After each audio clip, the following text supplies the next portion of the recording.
It is true, the Quran, chapter 19, verses 27 to 28, points to a group of people who describe Mary, that's the mother of Jesus, as the sister of Aaron. However, Muhammad has already explained this verse and taught us that it is not meant to be taken literally. Our friend David Wood, to his credit, does showcase Muhammad's explanation. You can read it for yourself, but I will paraphrase. Essentially, Muhammad teaches us that the expression is simply an idiom, a figure of speech utilized by the said community in the past. So what this said community did, they would base their names and titles around apostles and pious personalities of the past who had gone before them. Now, David Wood claims there is no historical record of such a custom or practice in the past. Nevertheless, he is mistaken, but due to David not seeing historical evidence of this practice, he claims Muhammad simply made this explanation up in order to save face. So, essentially, all we need to do for David to rethink his views is provide him with historical evidence of such a practice. Well, that is the easy bit. Let us open up the Gospel of Mark. This is my favorite verse in this Gospel. Chapter 3, verse 35. Do read it to make sure I'm not misrepresenting the verse. Essentially, we realize Jesus is teaching us that whoever does the will of God is the brother, sister, or mother of Jesus. Now, let us look at Mary Magdalene. She's considered a pious lady. She did the will of God. Thus, she is the sister of Jesus according to Jesus' pronouncements in the Gospel of Mark, despite not being the literal sister of Jesus. The same applies for Esther. Now, Esther did not even live during the same period as Jesus. So, what we realize here is Jesus is using the same idiomatic phraseology that the Quran in chapter 19 uses. The same phraseology that Muhammad alluded to in his explanation. Another quick example concerning Mark chapter 3 verse 35. A pious lady down the road in London, 2010, doing the will of God, would be considered the sister of Jesus, despite not even being a contemporary of Jesus. Enough said. This should be more than sufficient historical evidence to back Muhammad's explanation. So David Wood, if he is intellectually honest, will retract his claims against Muhammad. I will give David a few other points of evidence. Jesus is the son of David in the Gospel of Matthew, chapter 21, verse 9. Elizabeth is a daughter of Aaron. In Luke chapter 1 verse 5, even though Elizabeth is not the literal daughter of Aaron, she's described as the daughter of Aaron. The same applies to Jesus. Being the son of David, he's not the literal son of David. So these are idiomatic phrases used by the Bible.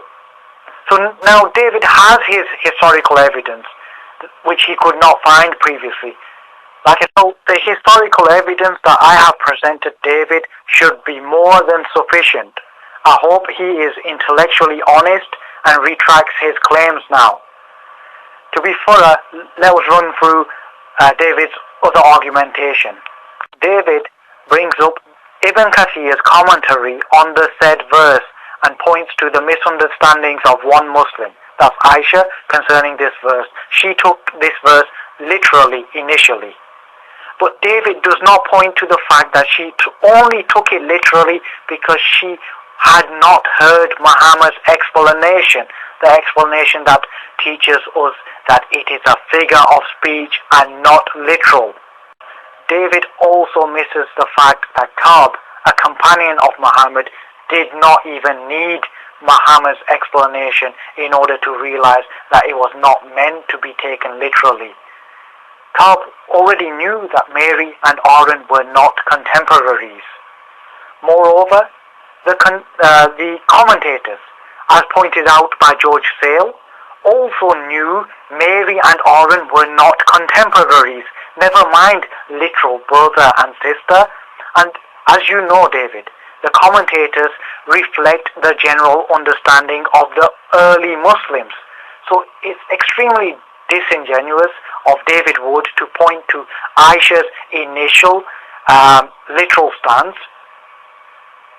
and pass it off as indicative of the early Muslim community as a whole, when the evidence does not support David Wood at all. David Wood makes a big conflation and hoo-ha around the name Imran.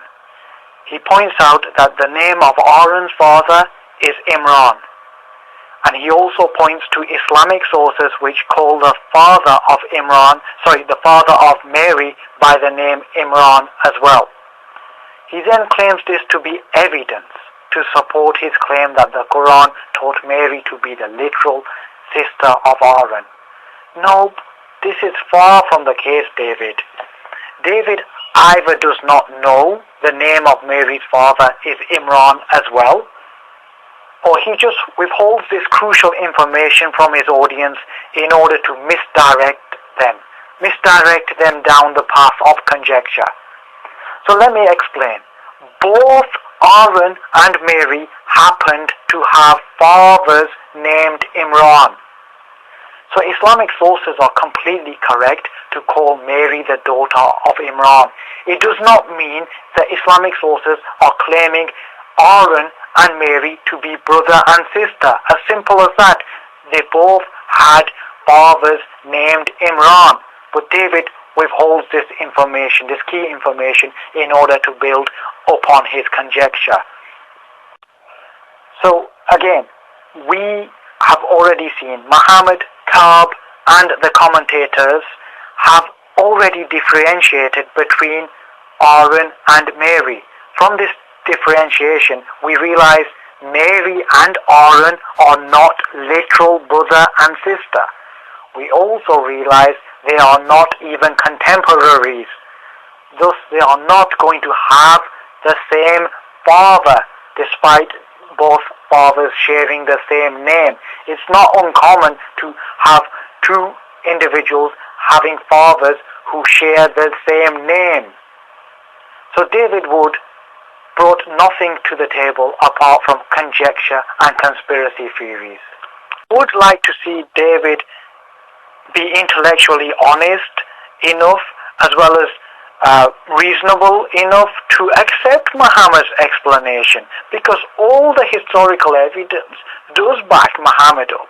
We brought him evidence from the Bible. We brought him the Gospel of Mark chapter 3 verse 35. You just cannot argue with that, because Jesus here in this verse is using the same idiomatic expression that is used in the Quran chapter 19. So I hope David is fair and balanced enough to do this and consistent enough to do this. But I would like to point David's attention to some genuine confusion here. The Trinitarians may have some confusion here because they believe Jesus to be the literal Son of God, right? Now, why in the world is he described as the Son of David? Moreover, is an immaculate conception being pushed aside? Because he's also described as the son of Joseph. None of this makes any sense at all. Why in the world would the Son of God want to be described as the son of David? Is David God? Why in the world would he want to be described as the son of Joseph? Is Joseph God? What in the world is going on here, David? Perhaps you would like to spend more time clearing away or focusing on this type of confusion rather than